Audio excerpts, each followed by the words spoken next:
Hey there guys, welcome back to another video. So today we'll be taking a look at a 1440p battery powered Wi-Fi camera that has a built-in spotlight. So this here is the Argus 3 4-megapixel security camera from Reolink. So a big thanks to Reolink for sending me their camera and solar panel. So inside the box you are greeted with their video surveillance stickers and the instruction booklet.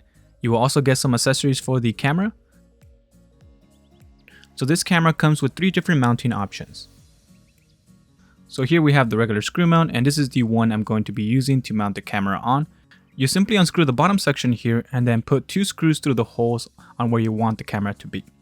They included some drywall anchors in case you will be putting this on drywall. And it comes with a little sticker guide to help you make the holes easier, and I actually used this sticker this time around. It also has this stand where you can insert the camera in between the arms and you can place it on a desk or table, and this is good if you want to use it as an indoor camera. This also comes with a strap that I found interesting, and this lets you strap it down to a pole or a tree, giving you a variety of ways to set it up. What I really love about these wireless cameras is how easy you can set it up and install them.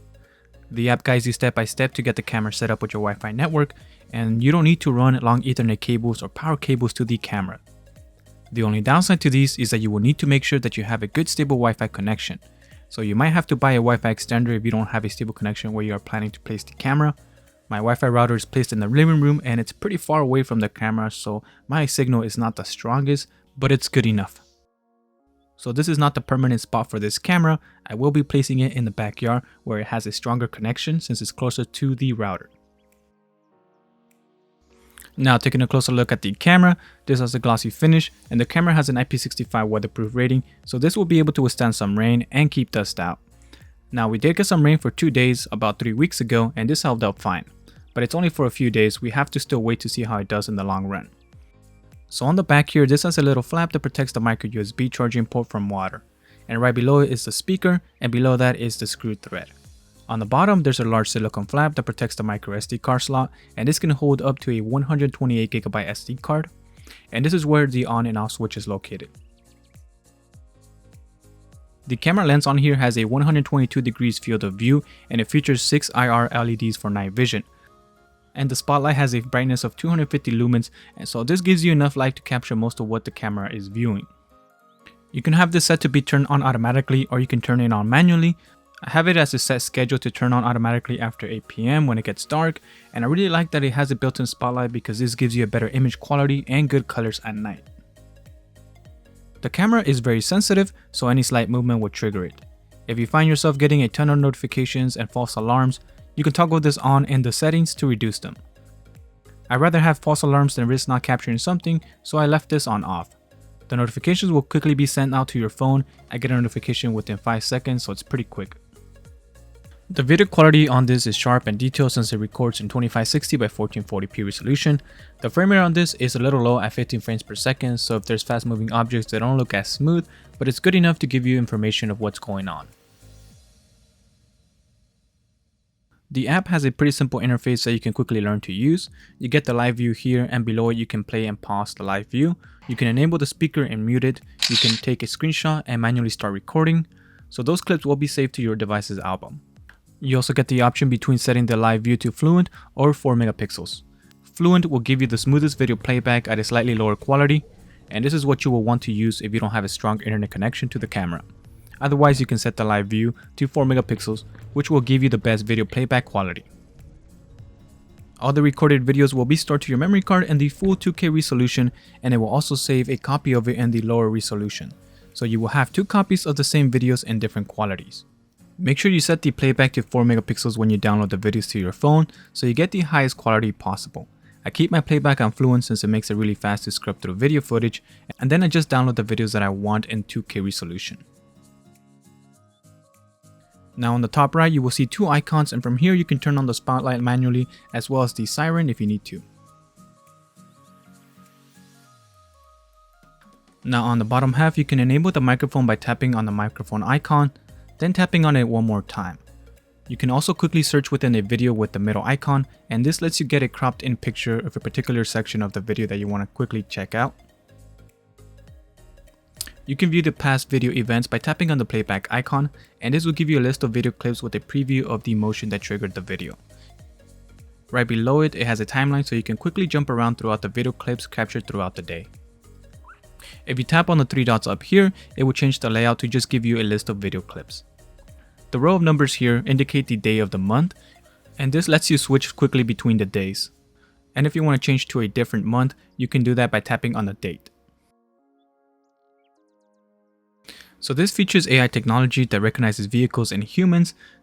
So in the lower left corner, you will see a play button, and if you click on that, it will help you filter between humans and vehicles. Since I have the camera facing a parked vehicle, most of the video clips have a car icon because it detects it all the time. So one thing that this can use improvement is the speaker quality. It doesn't sound as loud. You can make out what the person is trying to say, but not as clear. It is good enough to get a message across though. So here's a quick audio sample from both voice and the siren.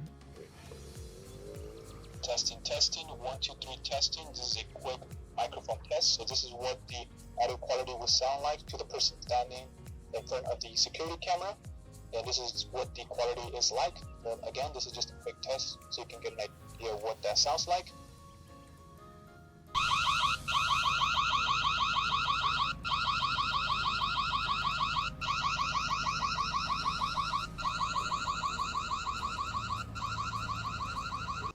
So the siren is good enough to scare off intruders, but it's not that loud. So something I think is pretty cool is that it lets you customize your own message or sound for the alarm. Hey you, what are you doing? You can also set a schedule for when you want the alarm to be on, and this is great if you only want it to be on at night and not during the day. So powering this is a 6500 mAh battery, and the battery life will vary depending on how often it gets triggered. Since Reolink sent me over their solar panel, I will just have it plugged in into that, and I don't have to worry about recharging it, which is very nice. I really like the design of the solar panel. This doesn't look like a traditional solar panel. It has a solid build quality and has been keeping my camera charged to 100% consistently. Reolink did an amazing job in the design. So this comes with a 4.5 meter long cable that gives you plenty of cable length to put the solar panel far away from the camera, which is great. The micro USB cable has a little sleeve that you push over it and it inserts into the charging port, creating a seal to protect it from water damage. The solar panel has kept my camera charged to 100% since the day I installed it, so I don't have to worry about the camera ever running out of battery. In the app, you can see a nice little graph that shows you how long the camera was running for, and it does this for the last 4 weeks. On mine, you can see that the longest total time that it recorded for is 2 hours. And that is because I was trying out the time-lapse feature that it offers. You simply set the time that you want it to start and end, and it will create one automatically for you. It's a nice little feature, but I'm probably not going to use this because I don't have it aimed at a nice scenery, but you have that option if you do have it on a high location that can get a nice view. So that's cool. Now going on to the settings, if you tap on the camera, it will give you your device information. And from the settings you can see the battery status, the Wi-Fi network. Under the display setting, you can change the frame rate and bitrate for each resolution. You can enable or disable the night automatic mode. You can also adjust the display brightness and other little things. Under the PIR motion sensor, you can adjust the sensitivity, and I have mine set to high, and it's been doing a good job. It's been capturing all the motion from people and cars as soon as they enter the frame. Under the camera recording, you can set a schedule for when you want the camera to record specific events like human or car motion only. You can also schedule the push notifications to only send you notifications when the camera senses people or cars. You can also set a post motion duration time. I have mine to keep recording 30 seconds after the motion has stopped, and that's the max. From here, you can also choose if you want the video clips to be overwritten if you run out of storage. I have it enabled, and if you do this, make sure that you download all the footage that you want to keep, or else it will be erased.